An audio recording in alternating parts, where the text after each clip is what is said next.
I'm just saying, my dad said, lifting his beer like he was discussing the weather. She's probably not even mine. The room went silent. Completely silent.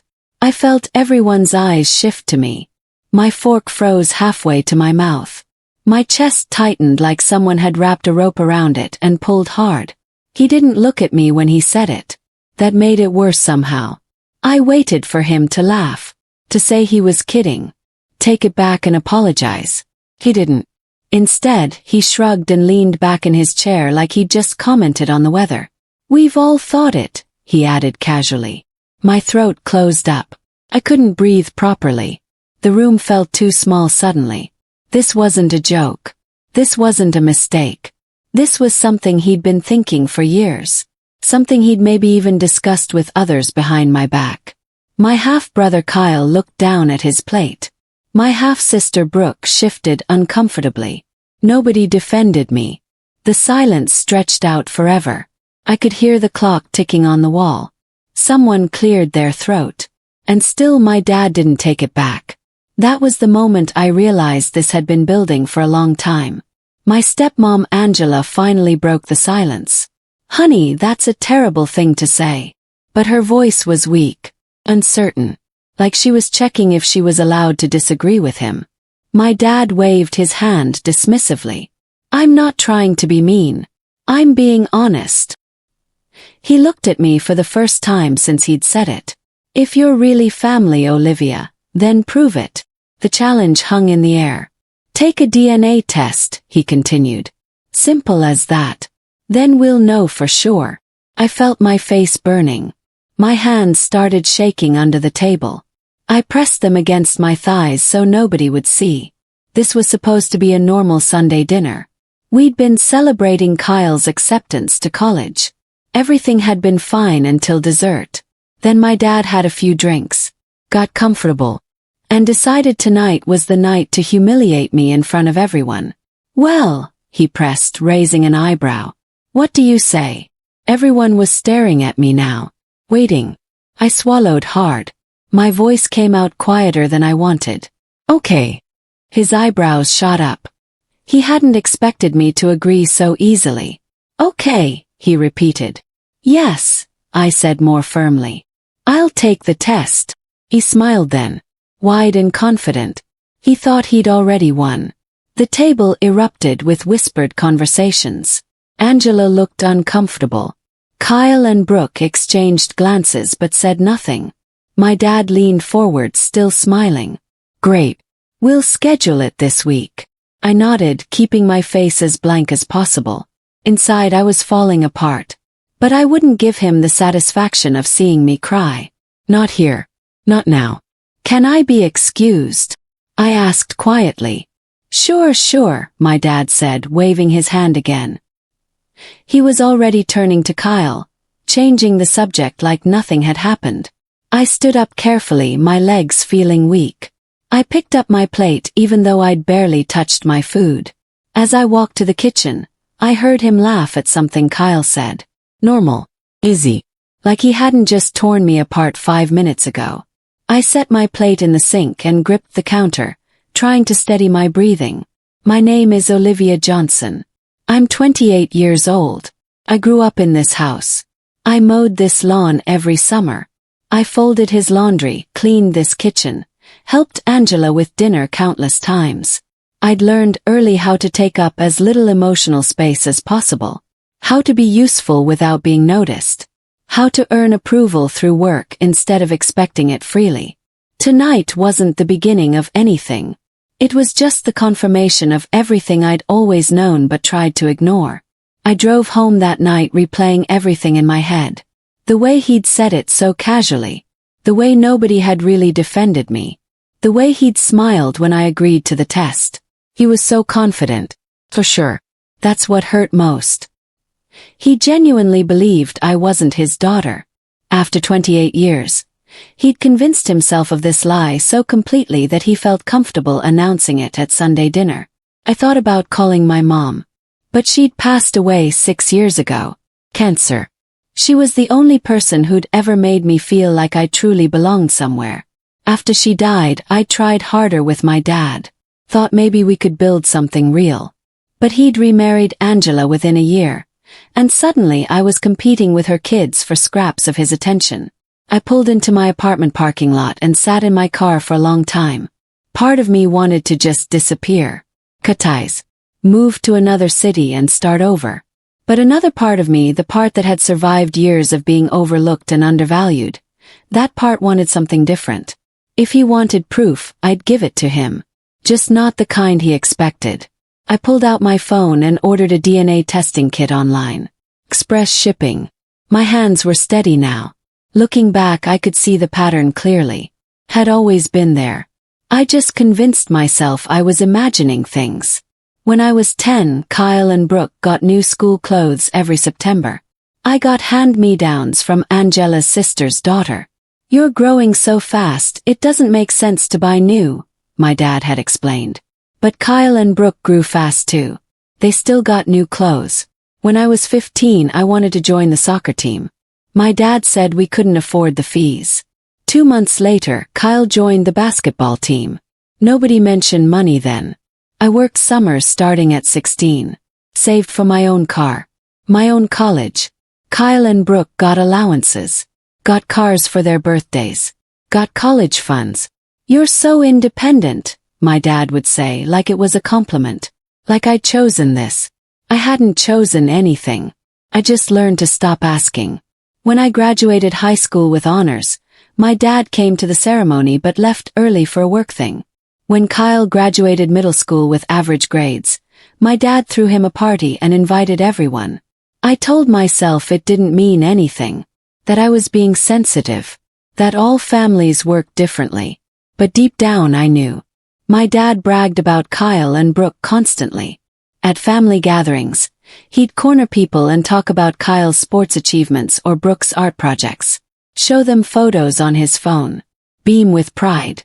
When relatives asked about me, he'd give short answers and change the subject quickly. "Olivia's doing fine.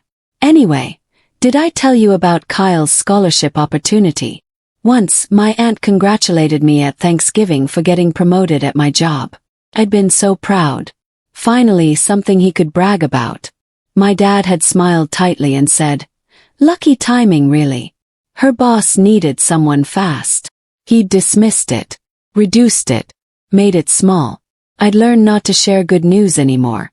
It was easier to stay quiet than to watch him minimize my accomplishments. Kyle and Brooke were the golden children. The real family. The ones who mattered. I was just there. Taking up space. Tolerated but never celebrated. The worst part was that Kyle and Brooke weren't mean to me. They just followed their dad's lead. Treated me like a distant cousin who happened to live nearby. Polite. Distant. Careful. We'd never had real sibling closeness. And now I understood why. They'd probably heard the doubts their whole lives too. After that dinner, my dad didn't apologize. Instead, he called people. Told them about the DNA test like it was an exciting mystery to solve. "We're finally going to get answers," he'd say cheerfully.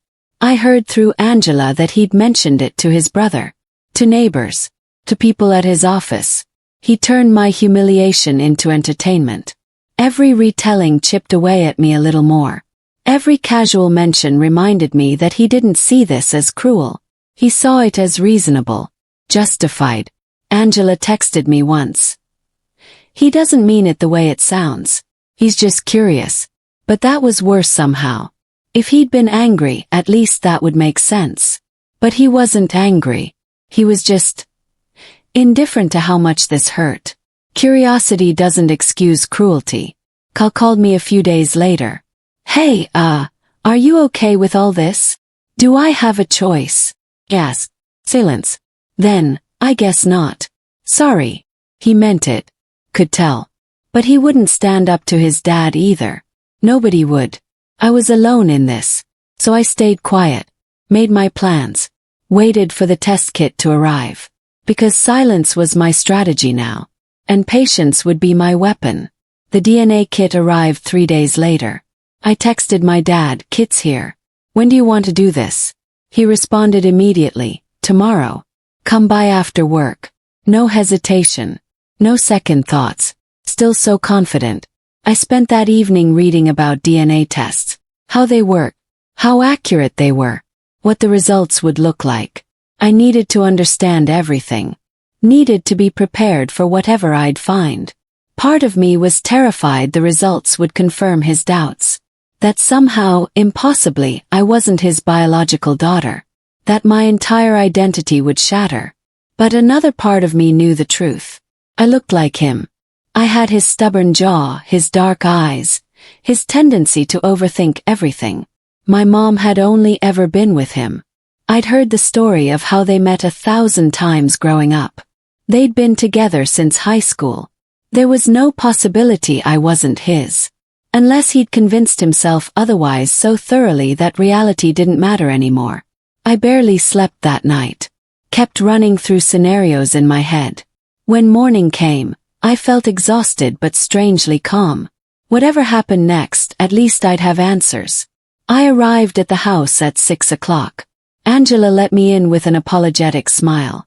My dad was in the living room, the DNA kit already opened on the coffee table.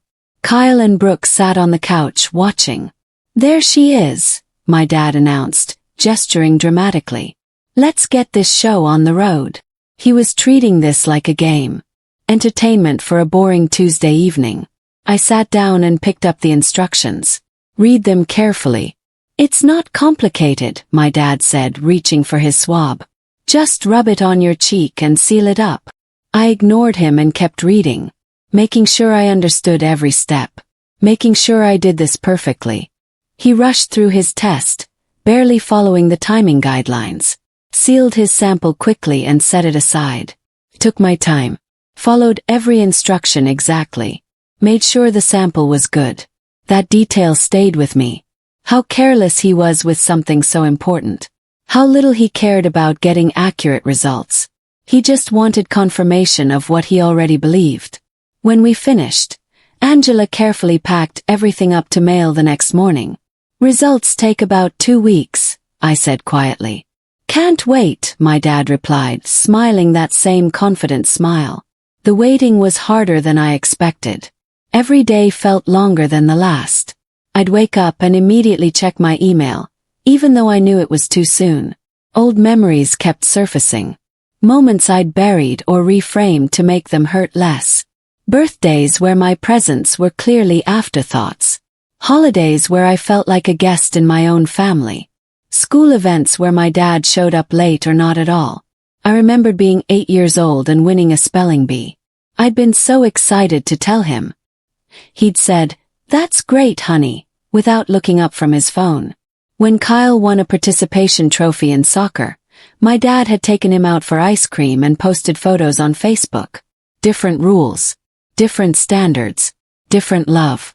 I wondered how someone could erase a child emotionally without ever leaving visible bruises. How you could live in the same house as someone and make them feel invisible. Then on day 13 the email arrived. I was at work, sitting in a meeting when my phone buzzed. "Your DNA results are ready." My heart started pounding so hard I thought everyone could hear it. I excused myself, claiming a bathroom emergency, and practically ran to my car. I sat in my car in the parking lot, engine off, staring at the email. My hands trembled as I reached for my phone. I had to steady them against the steering wheel. Clicked the link. Waited for the page to load. Entered my password. The report opened. I read the first line. "Based on the analysis of DNA markers, the probability of paternity is 99.99%. Exhaled. He was my father. Biologically, undeniably mine. Relief flooded through me. Followed immediately by a different feeling. Anger maybe. Or grief. Or both. Because if I was his daughter, that meant everything he'd done. Every dismissal, every overlooked moment, every time he treated me like I didn't belong. None of it was because of biology. It was just because of him. But then I kept scrolling. There was another section. Additional findings based on the sample profiles in the system. My breath caught. The test had automatically compared all submitted samples. And there, in cold scientific language, was something else entirely. Probability of paternity for sample B. Kyle 0%. Probability of paternity for sample C. Brooke 0%. I read it again, and again, and again. My dad wasn't their biological father. I sat there for 30 minutes, just staring at the screen. Kyle and Brooke weren't his. The golden children. The ones he'd bragged about. The ones he'd poured all his love and money and attention into.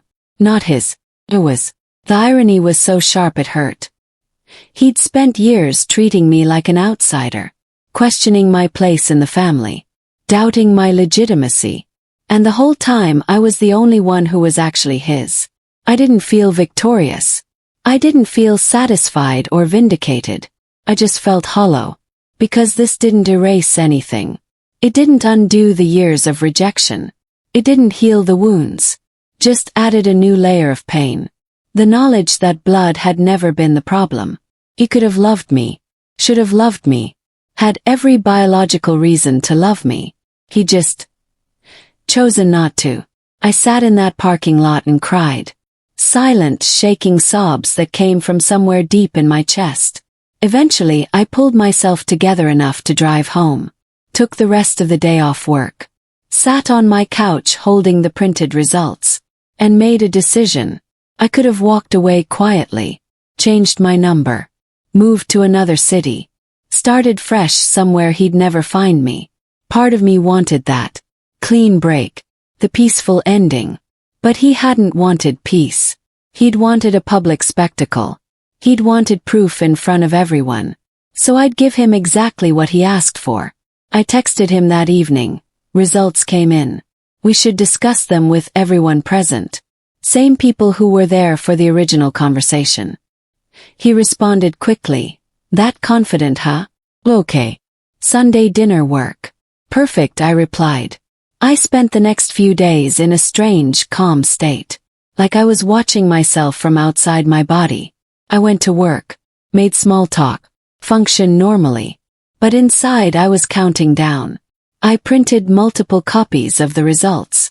Highlighted the relevant sections. Made sure everything was clear and official looking. I wasn't going to let him claim the results were fake or unclear. This would be undeniable. Saturday night I barely slept. Kept rehearsing what I'd say. How I'd handle his reaction. When Sunday morning came I felt eerily calm. Ready. I arrived at the house at 3 o'clock. Everyone was already there. My dad sat at the head of the table, relaxed and smiling. Kyle and Brooke were in their usual spots. Angela was bringing food from the kitchen. Same table. Same seats. Same people who'd witnessed my humiliation 2 weeks ago. There she is, my dad announced cheerfully. Ready to eat your words. I sat down without responding. Pulled a large envelope from my bag and placed it on the table in front of me. His smile widened. So, what's the verdict? I think everyone should hear this together, I said quietly. Since everyone was here when you first questioned it. Angela sat down, looking nervous. Kyle and Brooke exchanged glances. Fair enough, my dad said, leaning back confidently. Let's hear it. I slid the envelope across the table to him. You should read it yourself, I said. He picked it up, still smiling. Completely relaxed. Certain of what he'd find. He opened the envelope slowly, pulling out the papers. Started reading. I watched his face carefully. The smile stayed at first. Then his eyebrows drew together slightly. Confusion. He read further. The smile faded completely. His face went pale. The room leaned in, sensing something was wrong. Well, Angela prompted. What does it say? My dad didn't answer. He was rereading something, his hand starting to shake slightly. Honey, Angela pressed. He cleared his throat. Looked up at me, then back at the paper. It says. He started, then stopped. The confidence was gone. Completely evaporated. It says she's. He couldn't seem to finish the sentence. I'm your biological daughter, I said calmly. 99.99% probability. No doubt whatsoever. Relief flickered across Angela's face. Kyle looked confused. Brooke frowned. Well, that's good news then, Angela said, smiling uncertainly. Mystery solved. But my dad wasn't smiling. He was still staring at the paper, his face ashen. What else does it say? I asked quietly. He looked up at me sharply. There's more, Angela asked, reaching for the paper. He pulled it back instinctively. No, there's nothing else. Dad, Jill said. What's wrong? I pulled out my own copy of the results. The testing company automatically compares all submitted samples to check for any familial relationships. The room went very still. And, Angela whispered. I looked directly at my dad. Do you want to tell them? Or should I? His jaw clenched. This is a mistake. These tests aren't always accurate. They're 99.99% accurate, I said calmly. You said so yourself 2 weeks ago. Remember? When you were so sure they'd prove I didn't belong. Angela stood up. Someone tell me what's going on. Right now. I slid my copy of the results across to her. Page 3. Additional findings. She grabbed it and started reading. Her face went through several emotions. Confusion, disbelief, shock, then something that looked like horror. No, she whispered. This can't be right. Kyle leaned over to look. I watched as he found the section. Watched understanding dawn. I don't understand, he said quietly. This says. It says I'm not his biological son, I finished. Neither is Brooke. Brooke grabbed the paper from Kyle. Read it herself. Looked up at Angela with wide eyes. Mom. Angela's face crumpled. She sank back into her chair. My dad finally found his voice. This is obviously wrong. The lab made a mistake. We'll retest with a different company. We can do that, I agreed. But I called the lab yesterday. Spoke with a supervisor. They confirmed the results twice. Offered to send a certified verification. It's already on its way. The silence was deafening. Nobody moved. Nobody spoke. My dad's face had gone from pale to red. You're enjoying this? No, I said honestly. I'm not enjoying any of this. But you demanded truth. Here it is. Angela was crying now. Quiet tears streaming down her face. Kyle and Brooke sat frozen, looking between their parents. How long have you known? My dad asked Angela, his voice cold. I don't, Angela stammered. This can't be real. How long? He repeated louder. Don't yell at her, I interrupted. This isn't her fault. You're the one who demanded the test. You're the one who made this public. He turned on me furious. You could have told me privately. Like you questioned my paternity privately. I asked calmly. Like you humiliated me privately. In front of everyone here. That shut him up. Kyle stood suddenly. I need air. He walked out. Brooke followed him without a word.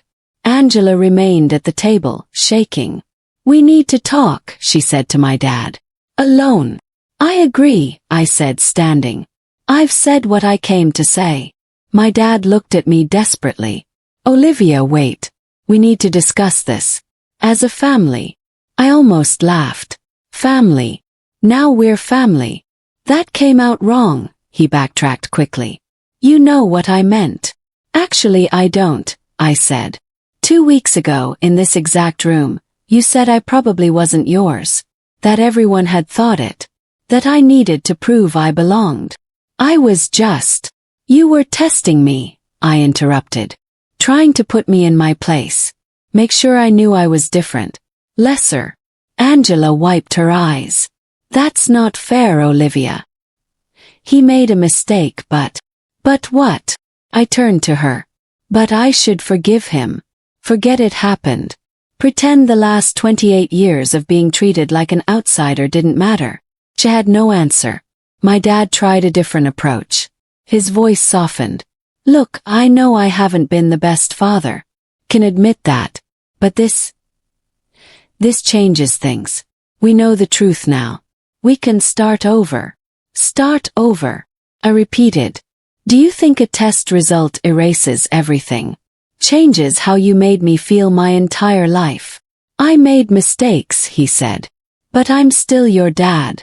That has to count for something. I looked at him for a long moment. This man who'd raised me but never really saw me. Who'd provided a house but never a home. You're my biological father, I said finally. That's what the test proved. But being a dad, that's more than DNA. That's not fair, my dad said, his voice rising again. I raised you, fed you, put a roof over your head.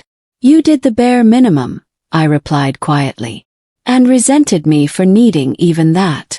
Angela stood up. I think we all need some space to process this. I grabbed my bag. I agree. As I headed for the door, my dad followed. Olivia, wait. Please. I turned around. Don't tell anyone about this, he said quickly. About Kyle and Brooke. It's private family business. I stared at him, incredulous. You told everyone about questioning my paternity. Called it being honest. Being curious. That's different, he insisted. How? Because. He struggled to find words. Because this affects them. They're innocent in all this. And I wasn't. I asked softly. He had no answer. I won't go announcing it to the world, I said finally. But not for you. For them. Because unlike you, I actually care about not humiliating people I'm related to. I left before he could respond. Outside, Kyle and Brooke were sitting on the porch steps. They looked up when I came out. Hey, Kyle said quietly. Can we talk? I hesitated, then sat down next to them. That was. Brooke trailed off. I don't even know what that was. I'm sorry, I said. I know this is a lot. Kyle shook his head. Don't apologize. You didn't do anything wrong. He paused. Dad did. And apparently Mom did too, I guess. We sat in silence for a minute. For what it's worth, Brooke said finally. We never thought you weren't family. The way Dad treated you was always weird.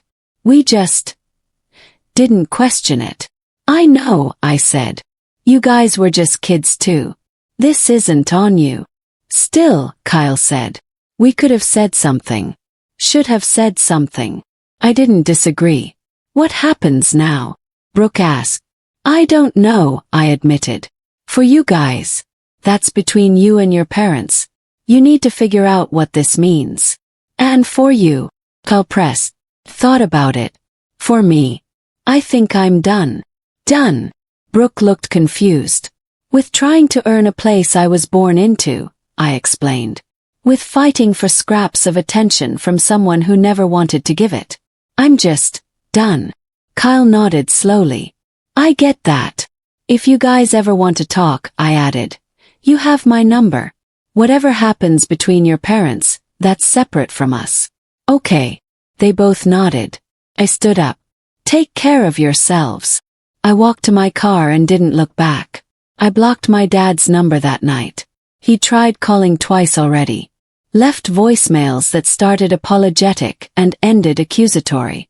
You blindsided us. You should have warned me. We're still family, Olivia. Call me back. But I was done explaining. Done defending myself. Done trying to make him understand. Angela texted me once. I know you're angry. But please don't shut us out completely. We're still your family. I didn't respond. Over the next few weeks, I heard things through mutual connections. Their marriage was fracturing. Angela had apparently admitted to a brief affair years ago, before she married my dad. Kyle and Brooke were struggling with their identities, trying to figure out who their biological father might be. My dad had apparently tried to convince them to never speak of the test results, to pretend everything was normal. They'd refused. The pedestal he'd built for himself had cracked. The authority he'd wielded so confidently was gone. People saw him differently now. Not as the confident family man, but as someone who'd spent years rejecting his only biological child while embracing children who weren't his. The irony wasn't lost on anyone. Friends who'd known us for years started reaching out to me.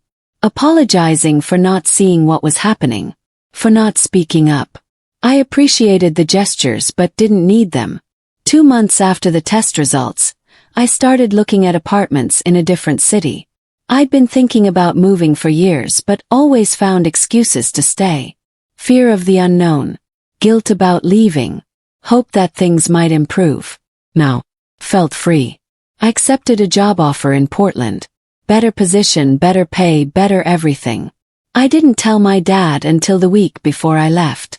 He showed up at my apartment unannounced the next day. "You're really leaving?" he asked when I opened the door. "Yes. Because of me." "Because of me," I corrected. "Because I deserve better than this. Better than spending my energy trying to earn love I should have always had." He looked older somehow. Tired. "I know I messed up, Olivia. I know I can't fix everything. But running away won't solve anything." "I'm not running," I said calmly. "I'm choosing myself." "Finally. What about Kyle and Brooke?" he tried. "They still consider you family." "And they have my number," I replied. "We can figure out our relationship on our own terms. Without you in the middle." He flinched at that. "I don't hate you," I added softly. "But I don't forgive you either. And I don't owe you any more chances." He stood there for a long moment, then nodded. "I understand." But I wasn't sure he did. I moved to Portland on a Saturday. Kyle and Brooke helped me pack the truck. My dad didn't come. He wanted to, Angela had told me over the phone. But he didn't think you'd want him there. She was right. The drive took 2 days. Long hours of highway and rest stops and bad coffee. Time to think about everything that had happened. I kept waiting to feel sad. To regret the decision. To miss what I was leaving behind. But all I felt was relief. Portland was different. Cleaner. Greener. Full of people who didn't know anything about my past. Could be anyone here. Could build a life based on who I was now, not who I'd been forced to be. My new job started the following Monday. Team was friendly. The work was challenging. I felt valued in a way I'd never experienced before. I made new friends. Joined a gym. Started painting again. Something I'd given up years ago because my dad had dismissed it as a waste of time. My apartment was small but mine. Every piece of furniture I chose. Every picture I hung. A space that reflected who I actually was. No hand-me-downs. No compromises. No trying to fit into someone else's vision of what I should be. Just me. 3 months into my new life, I got a message from Kyle. "Hey, just wanted you to know Dad and Angela are separating. It's been messy. Brooke and I are staying with Mom for now. We found out who our biological dad is. Long story. Maybe we can talk about it sometime." I stared at the message for a while before responding. "I'm sorry you're going through that. Let me know when you want to talk. I'm here." Kyle called me the next day. We talked for an hour. He told me everything. The fights, the lawyers, the DNA tests to find their biological father. The complicated emotions of discovering a whole new person who should have been in their lives. "It's weird," he admitted. "Finding out everything you believed about your family was wrong." "Yeah," I agreed. "I know the feeling." We talked regularly after that. Brooke called sometimes too. Slowly we built something real. Not the distant politeness from before, but actual sibling connection. My dad tried reaching out once. A long email about regrets and mistakes and hoping we could reconnect someday. I read it, sat with it, then archived it without responding. Maybe someday I'd be ready for that conversation. But not yet. I was thriving in ways I'd never imagined possible. My career was taking off. I'd met someone kind and supportive. I'd reconnected with parts of myself I'd buried for years. Knowing the truth hadn't fixed my past, but it had freed my future. A year after the DNA test, I got a call from an unknown number. I almost didn't answer, but something made me pick up. "Olivia." My dad's voice. "Please don't hang up." I stayed silent. "I know you don't want to hear from me," he continued quickly. "And I respect that. I needed you to know that I'm in therapy. Working through things.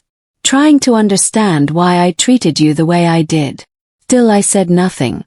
I don't expect forgiveness, he said. I don't even know if I deserve the chance to apologize properly. But I want you to know that every day I regret how I made you feel. How I made you question your place in our family. Took a breath. Okay. Okay, he repeated, sounding surprised I'd responded. Okay, I heard you, I clarified. I'm glad you're working on yourself. But I'm not ready for more than that. I understand, he said quickly. Thank you for listening. That's more than I deserve. We hung up. I stood there for a moment feeling nothing. No anger. No sadness. Just a quiet certainty that I'd made the right choice. Because family was never something he had the power to grant or deny. My worth was never determined by his doubt. I was Olivia Johnson, 28 years old, and I belonged to myself. That was enough.